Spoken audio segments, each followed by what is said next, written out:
সুপ্রিয় দর্শক, আশা করছি সবাই ভালো আছো। আর তোমাদের নিয়ে আজ আমি যাচ্ছি এক অসাধারণ জায়গায়। নতুন পথ, নতুন গল্প আর অফুরন্ত অভিজ্ঞতা আজকের ট্রিপের সবকিছু ছোঁয়া থাকবে। চলো আমার চোখ দিয়ে দেখি এই জায়গাটাকে, জানি তোমরা পছন্দ করবে। তাহলে আর দেরি না করে চলো শুরু করি আজকের ভ্রমণ। তোমরা যারা ইতোমধ্যেই সাবস্ক্রাইব করেছো, ধন্যবাদ তোমাদের ভালোবাসার জন্য। আর যারা নতুন, সাবস্ক্রাইব করে আমাদের ছোট্ট পরিবারে যুক্ত হতে পারো। আমাদের আজকের দর্শনীয় স্থানটি হলো ট্যাংরাগিরি বন্যপ্রাণী অভয়ারণ্য, যেটা বরগুনা জেলার তালতলী উপজেলাতে অবস্থিত। কেন আমি এই চিড়িয়াখানায় ঘুরতে যাচ্ছি, এর বিশেষত্ব দেখলে আপনিও চমকে যাবেন। চমক আছে ভিডিওর শেষে, ততক্ষণ আপনারা অবশ্যই সমগ্র ভিডিও জুড়ে চোখ রাখুন। শুভ সকাল দর্শক, আজকে আমরা বরগুনাতে আছি, যেটা গত ভিডিওতে আপনাদেরকে বলেছিলাম। তো আজকে আমাদের নেক্সট ন্যাচারাল প্লেস ভিজিট হবে ট্যাংরাগিরি বন্যপ্রাণী অভয়ারণ্য। থ্যাঙ্কস, এরকম একটা বন্ধু থাকাই ভালো যে সবসময় ভুল ধরিয়ে দেবে। He is a nice person by the way. হ্যাঁ, মোস্ট ওয়েলকাম। তো আজকে সেখানে আমরা কি কি দেখবো আপনাদের সাথে সেগুলো আলাপ আলোচনা করবো এবং ডিটেলসে বলবো কিভাবে আপনারা আসতে পারেন। আসলে এখানে আমি আপনাদেরকে আসতে বলতাম, কিন্তু এখানে সেটা না বলার কারণ হচ্ছে এখানে থাকার কোনো জায়গা নাই। তো যদি কেউ আসতে চান তাহলে আপনারা চাইলে কুয়াকাটার উদ্দেশ্যে ঘুরে এসে এদিকে এসে ঘুরে যেতে পারেন, অথবা কোনো আত্মীয় বা রিলেটিভসের বাসা থাকলে আসতে পারেন, খোঁজ নিতে পারেন। আমাদের তেমন জানা নাই এখানে কোনো রুম আছে কিনা। তবে খুব শীঘ্রই এখানে একটা পরিবর্তন আসতে চলছে, আর সেটা হচ্ছে এখানে পর্যটন কেন্দ্রের প্রতি নজর পড়েছে বিশেষ আকর্ষণ, যার কারণে এগুলো পরিবর্তন হবে। এখানে হয়তো হোটেল বসতে পারে। তো এই চিড়িয়াখানাটার একটা বিশেষত্ব হচ্ছে, যেটা আমি আপনাদেরকে গত পর্বে বলেছিলাম, এই চিড়িয়াখানাটায় যখন আপনি হাঁটবেন একেবারে শেষ প্রান্তে দেখবেন সমুদ্র। আমার মনে হয় না বাংলাদেশে আদৌ এরকম কোনো চিড়িয়াখানা আছে যেটা হাঁটলে শেষ প্রান্তে সমুদ্র পাওয়া যায়, এবং সেটা হচ্ছে টোটালি ন্যাচারাল বিচ। আমি আজ থেকে প্রায় 6 বছর আগে আমি আর আমার ফ্রেন্ড ফাহাদ, আমরা 6 বছর আগেই সেখানে গিয়েছিলাম। তো মোটামুটি এনজয় করেছিলাম যখন আমরা ইন্টারমিডিয়েটে পড়তাম তখন। তো সেটা এখন আবার আমরা 6 বছর পর পুনরাবৃত্তি করছি, সেখানে যাচ্ছি, আপনাদেরকে সেই জায়গাটা ঘুরে দেখাবো। আমরা হেঁটে যাচ্ছিলাম, খুব সুন্দর একটা ভিউ দেখলাম। আপনি যদি গাছতলায় বসে একটা চেয়ার নিয়ে বসে থাকেন, একটা সমুদ্র থেকে একটা ঠান্ডা বাতাস আসবে। বাইরে আমরা হচ্ছে কি এখন যেখানে আসছি, দর্শক এটা বলে রাখা ভালো, এটাই হচ্ছে গিয়া শেষ স্থল মানব বসতির। এরপর হচ্ছে কি এই যে বন অভয়ারণ্য, তারপর হচ্ছে কি সমুদ্র বঙ্গোপসাগর। অর্থাৎ বলা চলে আমরা বাংলাদেশের একেবারে শেষ প্রান্তে চলে এসেছি। আর আমি যেই পাকা রাস্তায় হাঁটছি, এটা হচ্ছে কি বাংলাদেশের দক্ষিণাঞ্চলের বরগুনা জেলার সর্বশেষ পাকা রাস্তা। এরপর আপনারা দেখতে পাবেন শুধুমাত্র জঙ্গল, পানি আর সমুদ্র। দর্শক, আমরা দীর্ঘ 10-15 মিনিট হাঁটতে হাঁটতে, আধা ঘন্টার মতো হাঁটছি না, আধা ঘন্টার মতো হয়ে যাবে, আর কম 5 মিনিটের কথা কম, 10 মিনিটের কথা না, লিগ্যাল কথা বলতে হবে। তো হাঁটতে হাঁটতে আমরা অবশেষে, তো দর্শক আমরা হাঁটতে হাঁটতে অবশেষে চলে এসেছি ট্যাংরাগিরি বন্যপ্রাণী অভয়ারণ্য। এই হচ্ছে কি সেই জায়গা। এইখানে তো ইয়া ছিল, এটা আয়তনটা দেখি কত, 4048.58 হেক্টর। আচ্ছা, 2010 সালের এটা প্রণীত হয়েছিল। আরও ফ্যাসিলিটিস ম্যানেজমেন্ট বেসিক জিনিস আছে, এগুলো দেখে নেবেন আপনারা। এখানে হচ্ছে কি ইউনাইটেড স্টেটের সহযোগিতা আছে, দেখা যাচ্ছে আমেরিকান সহযোগিতা। একটা লোকেশনটা যদি আপনাদেরকে দেখাই, এই হচ্ছে গিয়া মেইন লোকেশন। এই দেখেন, এই ট্যাংরাগিরি ইকো পার্কের শেষ দিক দিয়ে চতুর্পাশে কি দেখতে পাচ্ছেন, সমুদ্র। এটা হচ্ছে কি এই ট্যাংরাগিরির মানে মেইন একটা আকর্ষণ। আর এখানে হচ্ছে কি এই ট্যাংরাগিরির পাশেই এখান দিয়া কুমির পুকুর, নৌকা ঘাট ও পর্যটন এলাকা, তারপর হচ্ছে কুয়াকাটা, পাশাপাশি অঞ্চলে অবস্থিত। এখানে আরও অনেক কিছু আছে, এখানে মৎস্য চাষ করা হয় ভিতরে। তো বাকি সব জিনিস আপনাদেরকে ভেতরে গিয়ে দেখাবো। টিকিটের মূল্য কীরকম কি, চলেন যা যাক।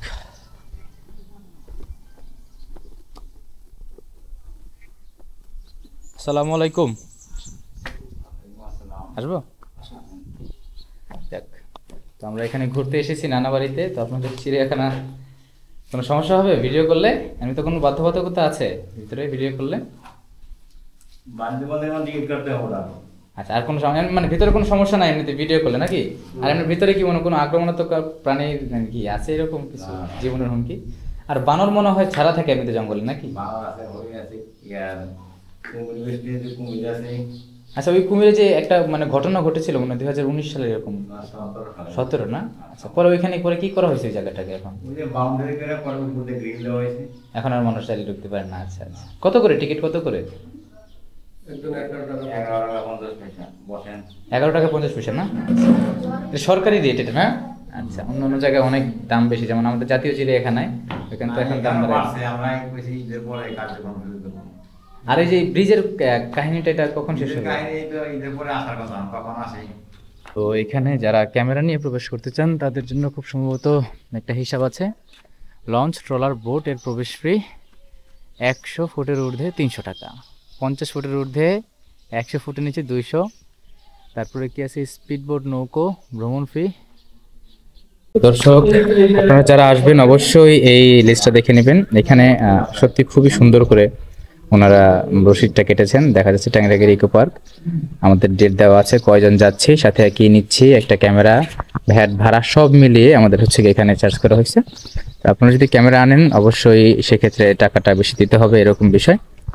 তো ক্যামেরা না আনলে আপনার বেশি টাকা লাগবে না আমার জানা মতে। এখানে 11 টাকা কত করে, কত করে বললো সিএম? 11 টাকা মনে হয় 23 পয়সা এরকম কিছু একটা বললো, আসলে টাকার হিসাবটা মনে নাই। তো এরকমই আর কি। তো দুজন মিলে হচ্ছে কি আমরা 25 টাকা ভাড়া প্রদান করছি। এখানে একটা নতুন ব্রিজ বানাচ্ছিল, যেটা হচ্ছে কি বিভিন্ন পারপাসে বন্ধ হয়ে আছে আপাতত। কেননা এখানে অনেক জেলেরা হচ্ছে কমপ্লেন করছে যে বড় নৌকা, যেগুলো মাছ ধরার ট্রলার, যেটা আমি আপনাদেরকে আরেকটা পর্বের ডক দেখিয়েছিলাম, তো ওই ডকে নেওয়ার জন্য বড় নৌকাগুলো মানে যখন জোয়ারে পানি উঠে যায় তখন যাইতে সমস্যা হয়, যার কারণে এই ভাঙা অংশটুকু থেকে আরও উঁচু করে বানানো হবে, এই অবস্থা।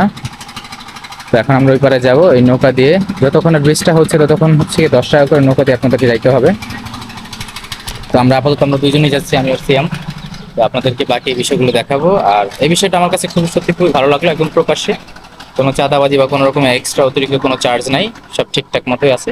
তো আমরা আপনাদেরকে বাকি ভিডিওগুলো দেখাই, চলেন। লাল কাঁকড়া চাইলে ভিডিও করতে পারিস, যে লাল কাঁকড়া ভরা, দেখছিস? দর্শক দেখতেছেন অনেক লাল কাঁকড়া। তো আমি যখন মুভ করা শুরু করবো দেখবেন কাঁকড়াগুলো সব চলে গেছে। এই দেখছেন দর্শক, এই যে কত সুন্দর একটা লাল কাঁকড়া, দুইটা। দর্শক এটা তো ক্যামেরার ব্যাট রাখছে। হাঁটতে হাঁটতে আমরা এখন চলে আসলাম ভিতরে। তো এখানে আপনারা চাইলে হরিণের সাথে মোলাকাত করতে পারেন, দেখা করতে পারেন। এখানে অনেকে খাবার নিয়ে আসে, বিভিন্ন বড়ই জাতীয় ফল, তারপর চিপস, এগুলো কিন্তু হরিণ পছন্দ করে। তো আপনি হরিণ বেষ্টনীতে এসে যদি এই খাবারগুলো নিয়ে ডাকেন, আপনার কাছে চলে আসবে, একেবারে কাছ থেকে আপনি হরিণকে দেখতে পাবেন। তো আমরা চেষ্টা করবো আসলে পাওয়া যায় কি না। বানরে দেখা পাইছি, মামা চিপসটা খুলতে, দুটা বানর দিয়ে দেই, ধরু দুটো চিপস দিয়ে দেই। তো বানরটা নদীতে তাকায় আছে। তো আমরা এখন বানরকে কয়েকটা চিপস দিব।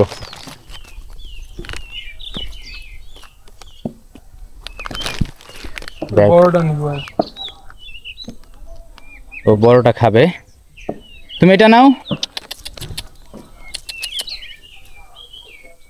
কি অবস্থা, সে চিপস খাইলো না, আমাদের দিয়ে প্যাকেটটা খোলাইলো, বড়টা নিবে। হ্যাঁ দর্শক, বড় দুঃখের সাথেই বলতে হচ্ছে যে এখানে আসলে তেমন কোনো আমরা প্রাণী দেখতে পাইনি, শুধু একটা বানর দেখেছি।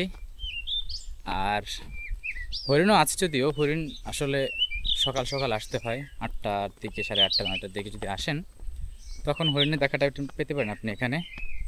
কিন্তু এখানে একটা জিনিস হচ্ছে গিয়ে বেশি ভালো লাগার হচ্ছে গিয়ে, চারিদিকে বন জঙ্গল, মাঝখানে সরু রাস্তা, আপনি হাঁটছেন, আপনার কাছে মনে হবে আপনি কোথাও হারিয়ে গেছেন। এখানে কোনো আলহামদুলিল্লাহ কোনো রকমের ঝামেলা নাই, কোনো ডাকাতি বা চুরি ছিনতাইয়ের কোনো অভিযোগ এ পর্যন্ত আসে নাই। তো খুবই ভালো লাগে। আপনারা চাইলে পরিবার নিয়ে এই নির্জন জায়গাগুলোতে আসতে পারেন, সময় কাটিয়ে। অবশ্যই লোকবল নিয়ে আসবেন, মানুষ বেশি বেশি আসবেন, মজা হবে। এখানে কোনো কোলাহল নাই, কোনো ঝামেলা নাই, এক কথায় এনজয় করার মতোই। বিভিন্ন রকমের গাছ আছে, তবে একটা ফলের গাছ আজ পর্যন্ত দেখতে পেলাম না। তো তো আপনারা যদি এখানে আসেন, যদি মনে করেন পশু পাখি দেখবেন সেই উদ্দেশ্যে আসেন, তাহলে আমি বলবো যে it's depend on your lakh, আপনার ভাগ্যের উপর নির্ভর করে। একবার আমরা যাই তারপর। এক চান্স যাবি? চল যাই, হাঁটতে হাঁটতে। কি নিরিবিলি না, কত ইট বসেছে এখানে, এগুলো মনে হয় সংস্কার করে, বুঝছিস? কিছুই তো করেনি, নাকি অনেক কিছু করতেছি, কে আসলে বলতে আমার তো ওইটা আমার মামাই বললো, এখন দেখ সামনে কিছু দেখা যায় না, উনি এতই ঘন না। হুম। অনেক কিছু করে। দর্শক আপনাদেরকে যদি সামনের ভিউটা দেখাই, কিছুক্ষণের মধ্যে মনে হবে আপনার সামনে রাস্তা নেই, কিন্তু একটু হাঁটলেই দেখবেন সুন্দর করে মাঝখানে সরু ইটের রাস্তা। ভালো লাগে বিষয়গুলো। এখানে আসলে খুব ভালো ভালো মোমেন্ট আপনারা উপভোগ করতে পারবেন। আসসালামু আলাইকুম, ভালো আছেন না? আলহামদুলিল্লাহ। দেখেন মনে হয় রাস্তা নাই এদিকে, কিন্তু আসলে আছে, এদিক দিয়েও রাস্তা আছে। যেন যারা স্থানীয় তারা এখানে রাস্তাগুলো খুব ভালো চেনে না রে। আমার বন্ধু গামছা নিয়ে আসছে, গোসল করবে নদীর পাড়ে, তার নাকি অনেক গরম লাগে ভিতরে। কত ঘন জঙ্গল, শেষ করাই যায় না এমন অবস্থান রে। এখন এখানে পানি বেড়ে যায়, তো আসা যায় না। পরে আবার যদিও ভাটার সময় পানিটা নেমে যায়। সমুদ্র থেকে দুইজন মাছ ধরে বাসা যাচ্ছে। তো আমরা দীর্ঘক্ষণ হাঁটার পর একটা কল পেয়েছি, এখানে মিষ্টি পানি খাওয়ার জন্য আছে। তো আপনারা আসলে এখানে পানি খেতে পারেন। তো পানির কালারটা যদি আপনাদেরকে একটু দেখাই, লাল, একেবারেই লাল। আয়রনের পরিমাণটা বেশি এখানে, যার কারণে লাল। এবং এখান থেকে আপনারা চাইলে বামে একটা ডানে একটা মোড় আছে সোজা, তো বামেরটা হচ্ছে গিয়ে কুমির পরিদর্শনের জন্য। তো এখন আমরা যাচ্ছি কুমির পরিদর্শনে। তো এখানে 2017 সালে একটা ইনসিডেন্ট ঘটেছিলেন। একজন সিঙ্গাপুর থেকে প্রবাসী ভাই এসেছিলেন দেশে, উনি খুব সম্ভবত এই অঞ্চলেরই। তো এখানে কুমির দেখতে এসেছিলেন। সব দেখার পরে তো উনি জানেন না আসলে কি কারণে, কৌতূহলবশত খুব সম্ভবত দেওয়ালটা ছোট ছিল, ওই দেওয়াল টপকিয়ে কুমিরের কাছে গিয়েছিল। তো উনি ভাবেন আসলে কুমিরটা এতটুকু হিংসাত্মক হবে। তো আপনি চাইলে যদি ভিডিওটা দেখতে চান, দরকার হলে আমি ভিডিওটা ইনবক্সে বা ডেসক্রিপশন বক্সে আপনাদেরকে ভিডিও লিঙ্ক দিয়ে দিব।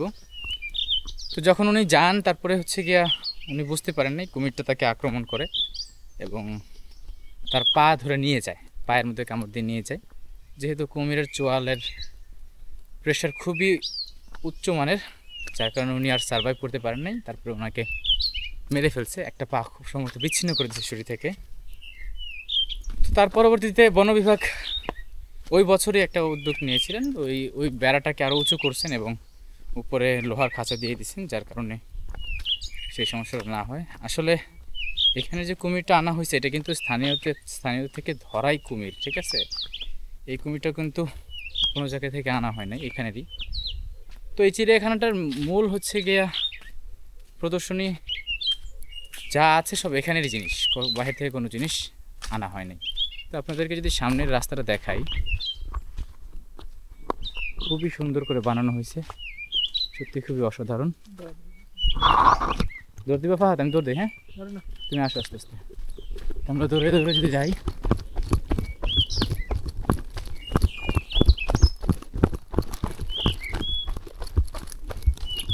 জঙ্গলের ভিতরে দৌড়ানোর মজাই আলাদা।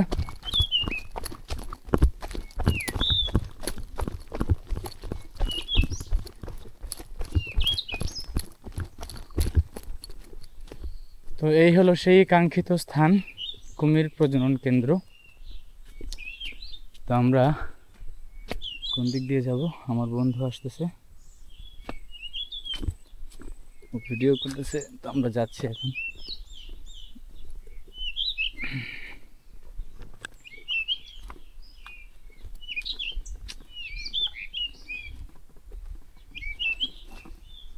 দেখা যাচ্ছে একদিক দিয়ে কুমিরের খামার আর এই দিক দিয়ে মাছ ধরতেছে। আসলে বিষয়টা আয়ত্তে আসতেছে না আমার।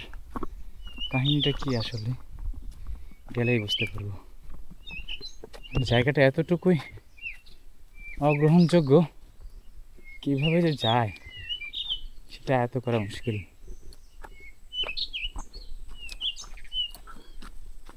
বাবা গো, এত কঠিন।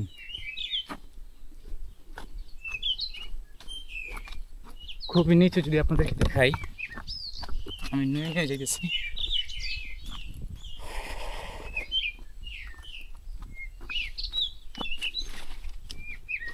এই হচ্ছে সে কাঙ্ক্ষিত স্থান, যেখানে, হ্যাঁ ডানে আসো, ডানে ঘুরো।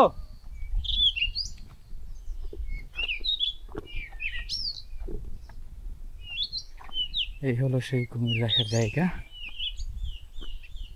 যেখানে বাচ্চাদেরকে লালিত পালিত করা হয়। অ্যাবান্ডন হয়ে আছে এখন সমগ্র অঞ্চল। কুমির আছে? আছে। কই? ওই 2 বার দেখছি ওকে, এই জায়গায় আসলাম, এই জায়গায় ও মানে ডুব দিয়ে আছে না? আলাপ পাইলি, মাছ পাইলি যাই।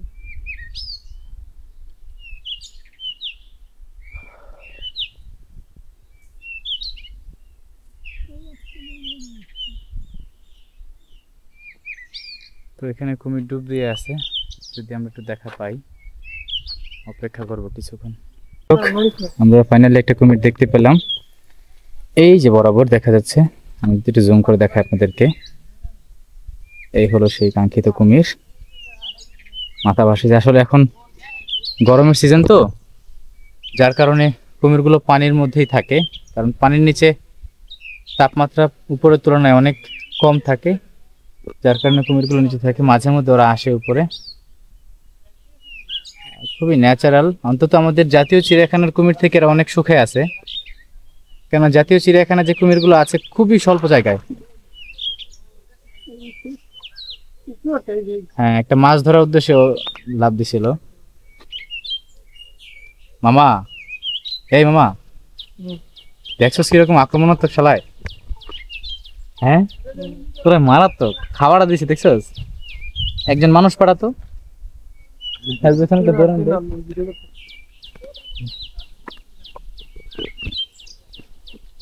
কুমিরটা খুবই খুবই আক্রমণাত্মক ছিল। চলে গেছে না? ঠিক আছে, আমাদের দেখছে হয়তো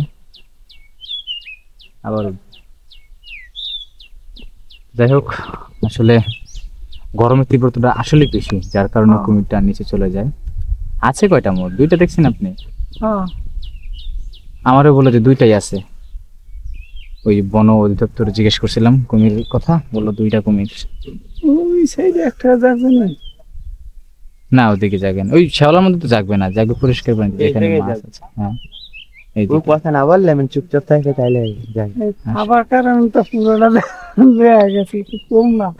ঘুরতে ঘুরতে কুমিরটাকে আপনাদের দেখালাম। আসলে কুমিরের মাথাটা অল্প বের হয়ে থাকে, যার কারণে পুরো শরীরের সাইজটা দেখা যায় না। তো এখন একটু দেখা গেল আসলে এটা সাইজে কতটুকু বড় প্রকৃতপক্ষে। তো আপনাদেরকে যদি দেখা, এখানে দেখেন পিছনে জঙ্গল, রাস্তা, এখানেও রাস্তা, আর এটা হচ্ছে কি চারপাশ দিয়ে আমি হাঁটতেছি। এখানে একটা একটা পরিত্যক্ত বাড়ি আছে, আসলে কিসের বুঝতে পারছি না। আমার পিছনে দেখতে পাচ্ছেন এই বাড়িটা। তো এই পরিত্যক্ত বাড়িটা যদি আমি একটু ঘুরি, ভূতুরে বাড়ি এক কথায় বলতে পারেন। চলুন দেখি কি কি আছে।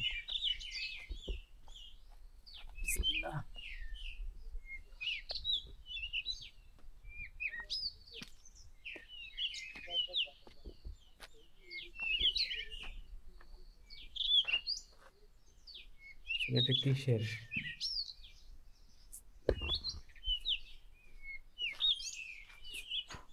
দিয়ে সম্পূর্ণ জঙ্গলের একটা ভিউ পাওয়া যায়, যদি দেখাই। অসাধারণ একটা ভিউ, পাখির ডাক, কোনো মানুষের কোলাহল নেই।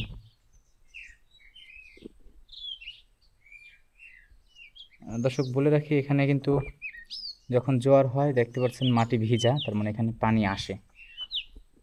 তো এখন খুব সম্ভবত জোয়ার নেই। আর এটা হচ্ছে খুব সম্ভবত ওয়াশরুম হতে পারে। বুঝলাম না বাড়িটা আসলে এরকম ফালায় রাখছে কেন, দুই কক্ষ বিশিষ্ট।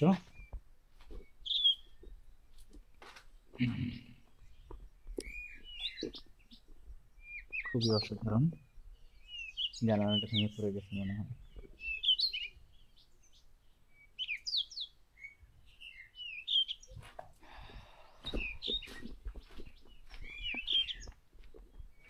তো এই বাড়িটার অবস্থান।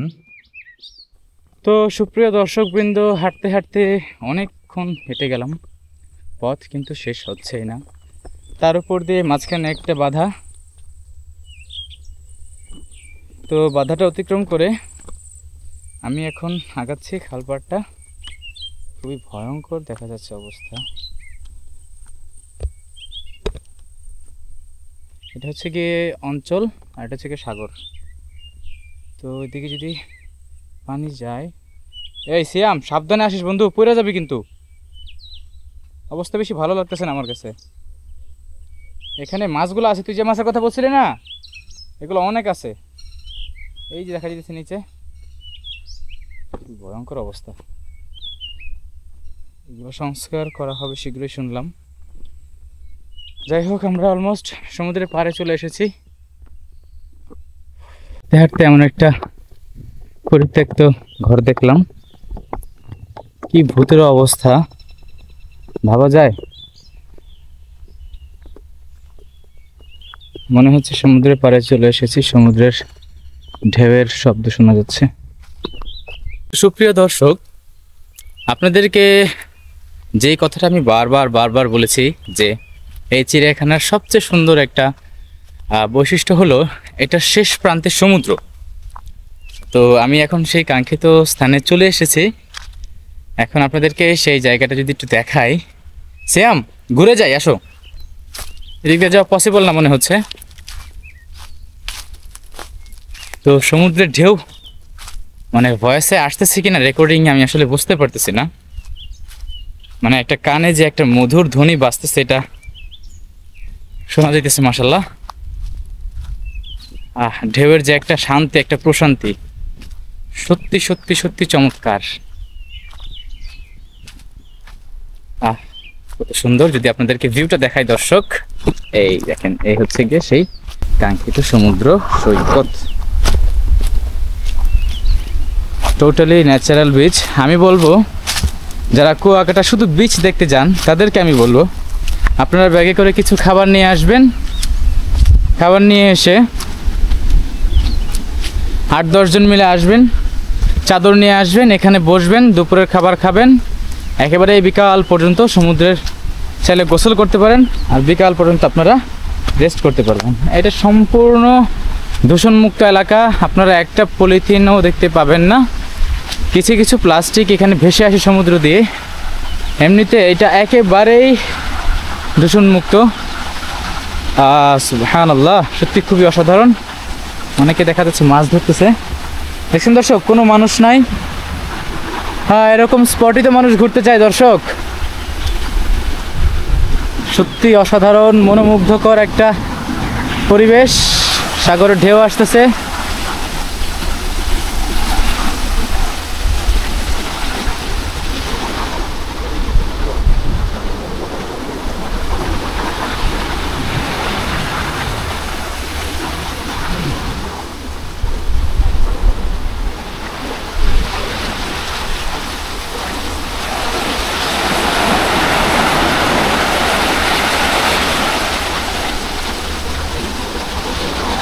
দর্শক, সত্যি সত্যি সত্যি মনোমুগ্ধকর একটা দৃশ্য। প্রাণটা জুড়িয়ে যায় এমন দৃশ্য দেখলে। এখানে দেখতেছেন গাছগুলো ভেসে আসছে। আসলে এই গাছগুলো আমি বলি আপনাদেরকে ভেঙে বিষয়গুলো। এই গাছগুলো মূলত সমুদ্রের আরও ওই পাশে, সমুদ্র কিন্তু আস্তে আস্তে আস্তে আস্তে বাড়তেছে। হ্যাঁ, তো জঙ্গলটা আরও অনেক পর্যন্ত বিস্তৃত ছিল। তো এগুলো ভেঙে ভেঙে ভেঙে ভেঙে এই পর্যন্ত চলে আসছে, যার কারণে গাছগুলো ভেসে শেষমেশ এখানে চলে আসছে। দেখতে পাচ্ছেন গাছগুলো অর্ধেক মাটির তলায় চলে গেছে। সত্যি মনোমুগ্ধকর একটা জায়গা। এখানে দেখেন কত সুন্দর সুন্দর পিস করা কাঠের টুকরো, খুবই শক্তিশালী মজবুত কাঠের টুকরো। তো এগুলো হচ্ছে কি সরকারি সম্পত্তি, আপনারা চাইলে এগুলো বাসায় নিয়ে যেতে পারবেন না, তবে স্থানীয় লোকেরা যাদের লাকড়ির প্রয়োজন হয় তারা এখান থেকে নিয়ে যায়। কিন্তু এটা হচ্ছে গিয়া লোকচক্ষুর অন্তরালে নিতে হয়, কেননা বন অধিদপ্তর থেকে এগুলো সম্পূর্ণ নিষিদ্ধ। দর্শক, এরকম একটা সি বিচে কে না আসতে চায় যেখানে কোনো মানুষ নাই। সত্যি অসাধারণ একটা পরিবেশ। এখানে দেখা যাচ্ছে একজন লোক মাছ ধরতেছে ঢেউয়ের মধ্যে। তো দেখি আমরা গোসল করতে পারি খুব সম্ভবত এখানে। পরানটা জড়িয়ে যায়।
তো দর্শক, যদি আপনারা এই জায়গাটি ভ্রমণ করতে আসেন, যদি আপনাদেরকে আসতে কোনো বাধা বিপত্তি দেওয়া হয়, অবশ্যই আপনারা বন বিভাগে জানাবেন। আর যদি আপনাদের আসতে কোনো সমস্যা হয়, যেমন মনে করেন কিভাবে আসবেন, কোথায় কিভাবে থাকবেন, সেই সমস্যা হলে অবশ্যই আপনি আমার সাথে যোগাযোগ করতে পারেন। দরকার হলে আমি আমার যোগাযোগ নাম্বার ইনবক্সে দিয়ে রাখবো, কোনো সমস্যা নেই। তো আপনারা অবশ্যই আসবেন এবং আমি চেষ্টা করব সর্বোচ্চ আপনাকে বুঝিয়ে দেওয়ার এই স্থানটি আপনারা কিভাবে ভ্রমণ করবেন এবং কিভাবে আসবেন। তো আমি ওই স্থানটি মোটামুটি ভ্রমণ করলাম এবং আমি এই স্থানটিতে এই যাবৎকালে প্রায় 3-4 বার এসেছি, যেহেতু এটা আমার নানা বাড়ি। তো আমার প্রায়শই এখানে আসা পড়ে। তো আপনারা চাইলে এখানে আসতে পারেন, এসে ঘুরে যেতে পারেন। আশা করি আপনাদের সময়টা বৃথা যাবে না।